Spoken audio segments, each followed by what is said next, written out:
Richard Hutchinson is a partner in LOM Architecture and Design. He's something of an expert in the future of work, so I'm really keen to find out what impact he thinks COVID-19 will have on offices and workspace. So Richard, perhaps you could tell me first, what are the changes you're seeing right now taking place in the short term while we're still social distancing?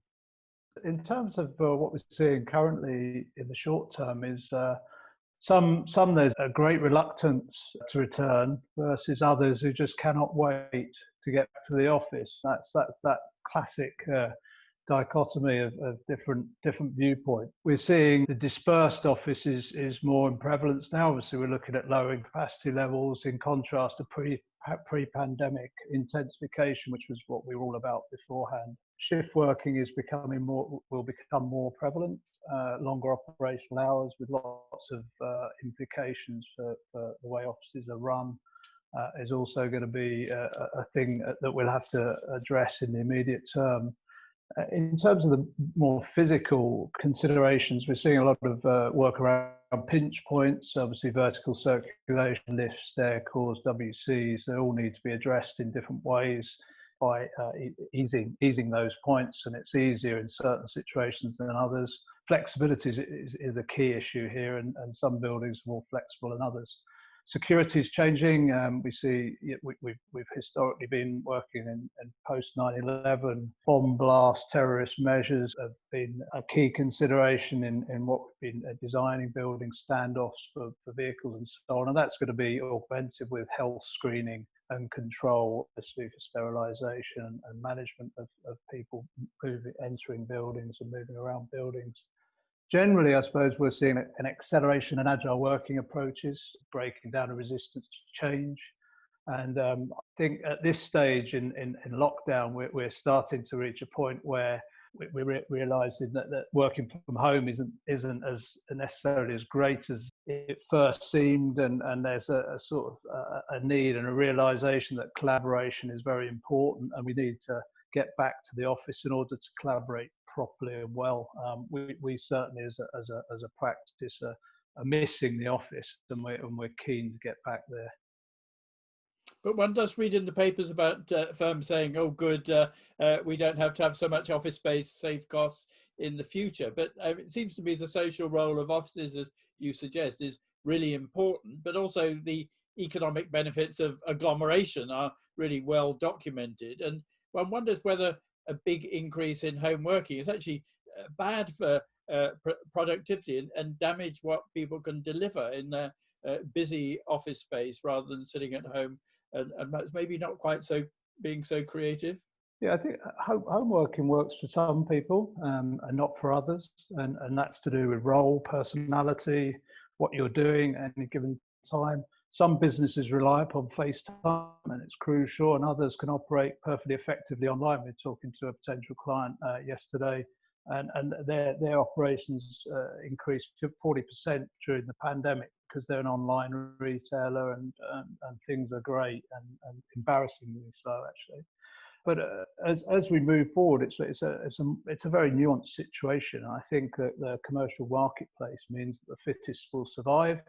And those businesses that adapt to the new operating opportunities and adjust their arrangements in terms of work will be the fittest and the ones that will come through this. And it's hard to it's not a simple answer, that one. It's a very nuanced question. So I think there will be those that benefit and those that don't, and the firms that do best will be those that adjust best.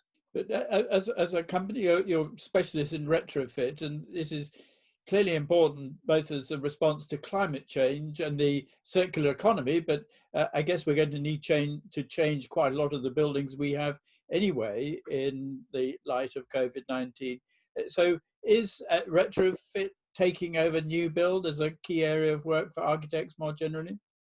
As you said, we do see ourselves as retrofit specialists. I think we looked at a scheme recently where we looked at retrofit versus new build, and we saw the carbon benefit of circa 36,000 tonnes of carbon dioxide from retrofit, which is equivalent of 60 years of operation of the building. So you can see in there the embodied energy question around reuse of the building is so important. And as the UK grid becomes increasingly decarbonised, that's only going to increase in importance. And we see that as things become ever more sustainable, as they need to, that the result will be that retrofit and reuse will be even more critical to a low carbon economy. And we do foresee that will be more and more important as we go forward for ourselves, and I would imagine for the rest of the profession.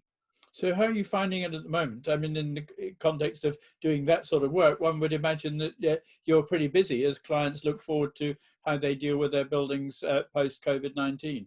I'm worried, but as we stand, obviously there's an awful lot of work being done to get everyone back to the office and get things set up, and that's fairly standard work, and social distancing and sanitisation and adjustments. But we're also seeing opportunities in terms of looking ahead and what does this mean for projects that we're working on. And we're seeing that it's really interesting. Those projects where we've inbuilt flexibility, it's not too dramatic to adjust them as we work through the design process. And we're keeping very busy, and we have those businesses that are booming, if you like, and we have those businesses that are rationalising. But on both sides, there's work to be done for us and the profession, and we're actually quite busy at the moment, and we foresee that as things come back to normal, that there'll be a lot of work to be done, and we're sort of quite positive about the outlook in the future. Well, that's good to hear, because we hear that there's a recession on its way. You feel that that's not going to impact too much on your work, and things will, as you say, get back to some sort of normality. As a practice, we've ridden these tough times over our lifetime, and we've generally come out of them stronger and fitter than we went into them, which is what you've got to do. And we're always very positive, and we look for the opportunity in these situations, and we are, as a practice, quite positive about it, even though we appreciate it's going to be tough. It's going to be a tough few years ahead for the profession, construction in general. We just hope the government come through with more opportunities as we come out of this pandemic, and help to rebuild the economy with lots of public work as well as the private sector. One last question. You yourself have had quite a lot of experience working overseas, and clearly London has been a centre for design, a global hub indeed. What do you think the impact is going to be on that part of London's economy going forward, with the difficulties of air travel and also the alternative of doing much more digitally? We have done a lot of work internationally, and it's been the mainstay of our work for years gone by. But more recently, we've made this concerted effort to work more close to home, in London in particular, and build the business around the UK because it's more sustainable. In the future, we will be doing work abroad, but not as much as we used to, both because that was the direction of our travel, but also because it is going to be increasingly difficult.